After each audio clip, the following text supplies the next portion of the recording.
Buenas tardes, amigas, amigos, ¿cómo están? Bienvenidos una vez más a estos contactos con el editor de InfoTV y el CEO de Seca Consultores, Compañía Anónima. Yo soy Víctor Manuel García Hidalgo. A los amigos que se están conectando por Instagram, le damos la más cordial bienvenida a este en vivo, que vamos a tratar un tema muy especial. El tema muy especial que vamos a tocar hoy me lo han pedido varias oportunidades. La gente ha querido saber mi punto de vista, mi opinión con relación a lo que está aconteciendo en el país o lo que aconteció en el país a partir del pasado 28 de julio, fecha en que todos los venezolanos asistimos a votar en las elecciones presidenciales del año 2024. Yo separo en dos este proceso. En primer lugar, debo felicitar el talante democrático de los venezolanos, que ese día 28 de julio todos salimos a votar por diferentes candidatos.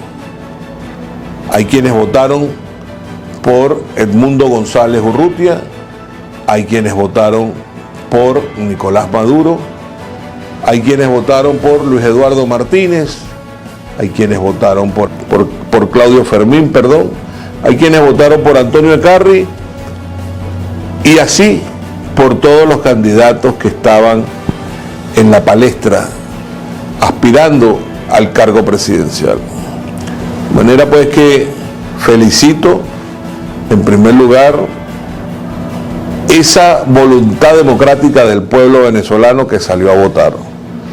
Una abstención del 40%, un 60% de votación, en un país que venía de abstenciones muy altas, en un país donde la gente, en vez de llamar a votar, llamaba a abstenerse. Y bueno, los venezolanos salieron a votar, 60-40. El problema vino después, cuando los venezolanos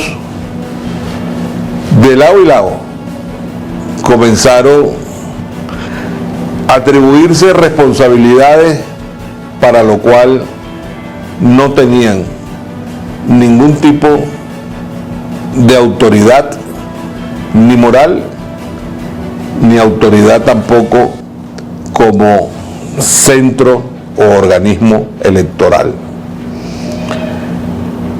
El árbitro electoral, el CNE, el Consejo Nacional Electoral, cayó realmente en evidencia cuando fueron pasando los minutos, las horas, las semanas, y cuidado si van a pasar los meses y no se publicaron las actas de votación de una manera adecuada, de una manera transparente, de una manera democrática.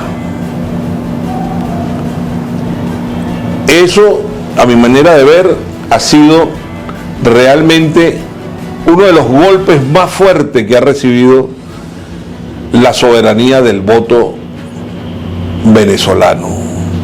El voto soberano de los venezolanos se vio ese 28 de julio, por lo menos demorado.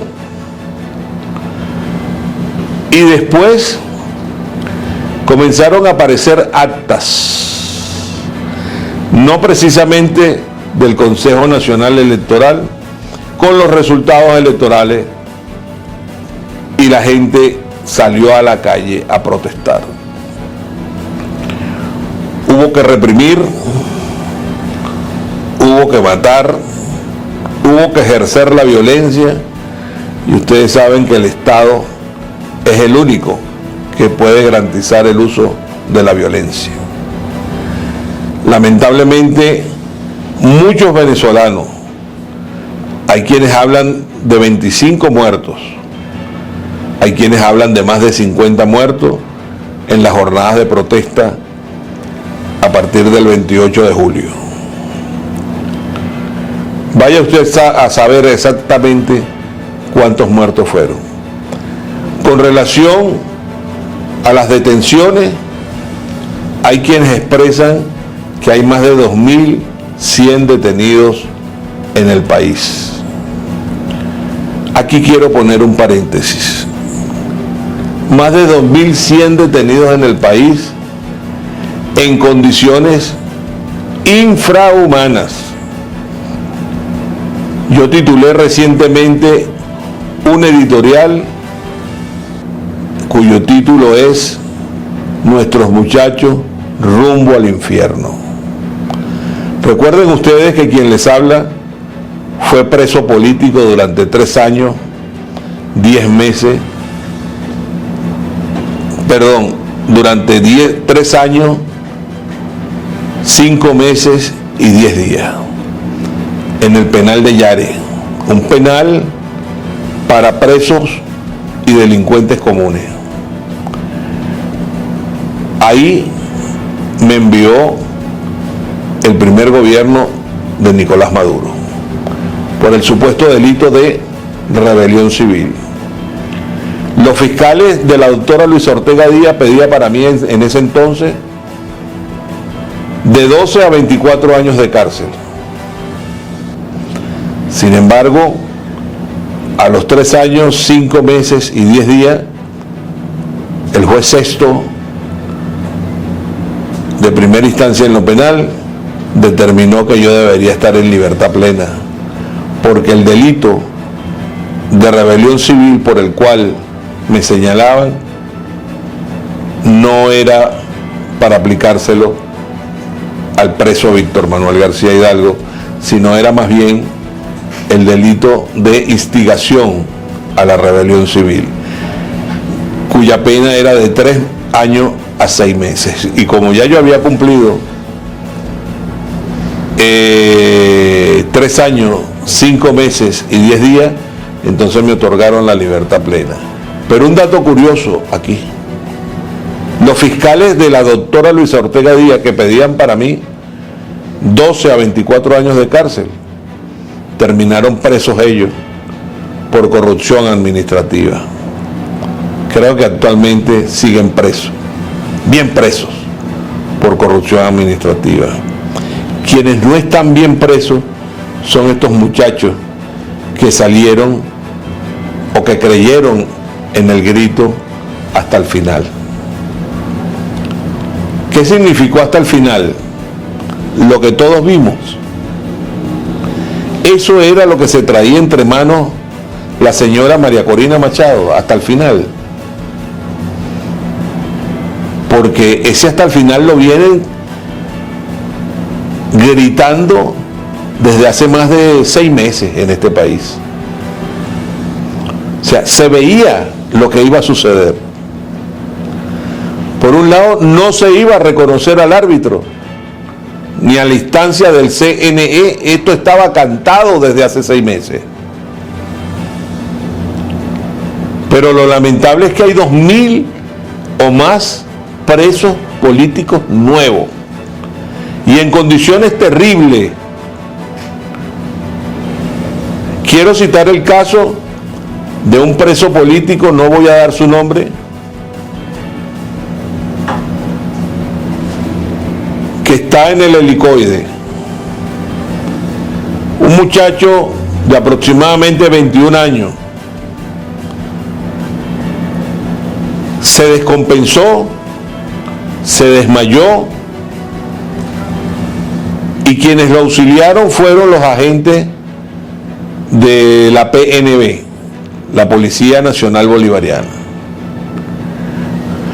Cuando lo auxilian y logran, para decirlo de alguna manera, compensarlo, hablando con ese joven preso político, él les confesó que tenía 48 horas sin comer. Ni la familia, ni la oposición venezolana, ni el comando de campaña de María Corina Machado se han hecho cargo de ninguno de los presos políticos que están pasando pena y miseria, hambre y padecen de enfermedades. En unas cárceles que, como yo lo escribí en ese editorial, son unos infiernos. Recuerdo que cuando estuve preso, al primero o al segundo día de estar preso, un reo por el delito de secuestro me dijo: doctor, estar preso en una cárcel venezolana es estar muerto en vida. Las cárceles son unos infiernos. Y eso fue, yo estuve preso en el año 2013. Imagínense ustedes cómo estarán hoy en día, año 2024. Con esto lo que quiero decirle es que de lado y lado se han cometido excesos. Pero hay una lucecita que se acaba de encender. Y por eso decidí hablar hoy. La lucecita que se acaba de encender es lo que acaba de decir el candidato de la oposición, Edmundo González Urrutia. Él ha manifestado que está dispuesto a conversar. Eso no lo había dicho antes. El presidente Maduro ha manifestado que está dispuesto a conversar. La dirigencia política venezolana ha manifestado que está dispuesta a conversar. Hasta ahora, a quien no se le ha escuchado estar dispuesta a conversar y llegar a acuerdo para sacar a Venezuela del hueco en que nos han metido, es a la señora María Corina Machado. Bueno, creo que llegó la hora de dejar a un lado a la señora María Corina Machado con su discurso incendiario, con su discurso hasta el final, y buscar el diálogo, buscar el acuerdo, buscar la conversación para llegar a una Venezuela que pueda entenderse y no matarse.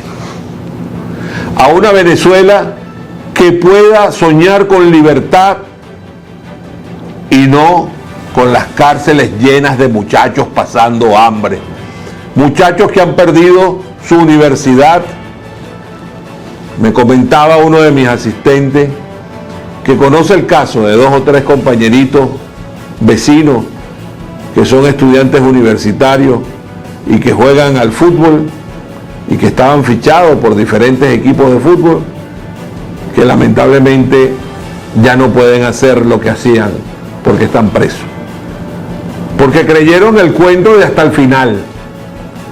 Porque creyeron el cuento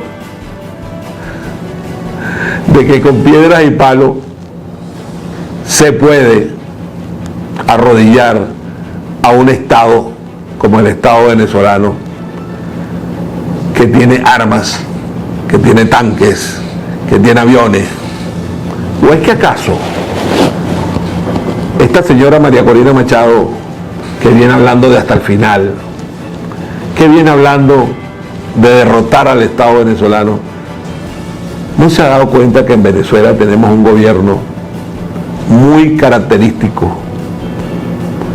Un gobierno que yo lo he dicho en más de una oportunidad, de carácter militar cívico. Afortunadamente, y lo vuelvo a repetir en este programa, en las Fuerzas Armadas hay un líder como Vladimir Padrino López, que ha logrado mantener unida la unidad monolítica de la Fuerza Armada Nacional. Porque si la unidad se hubiese resquebrajado en la Fuerza Armada Nacional, que Dios nos agarre confesado, que Dios nos libre y nos preserve, porque Venezuela estuviera en este momento con unas Fuerzas Armadas divididas, estuviéramos en este momento pasando por lo que pasaron los venezolanos durante los años 1857 y 1863, cuando en este país, por la estupidez política de liberales y conservadores, se llegó a la guerra federal de 5 años. Y nos rebanamos. Cuando Venezuela tenía 1.100.000 habitantes, se mataron 110.000 venezolanos en la guerra federal, lo repito, por la estupidez y la polarización de los liberales y conservadores. Ojalá la estupidez y la polarización que pretenden llevar adelante la señora María Corina Machado y el señor Nicolás Maduro no nos lleven a una nueva guerra federal. Gracias por su sintonía. Yo soy Víctor Manuel García Hidalgo, editor de infotv24h.com y CEO de Seca Consultores, compañía anónima. En las cámaras, el señor Héctor Formayor, y en la asistencia de dirección, el señor Kevin Abreu. En la asistencia, Nazaret Rivas. Será hasta un nuevo contacto con todos ustedes. Chao, mis amigos de todas las redes sociales. Hasta luego.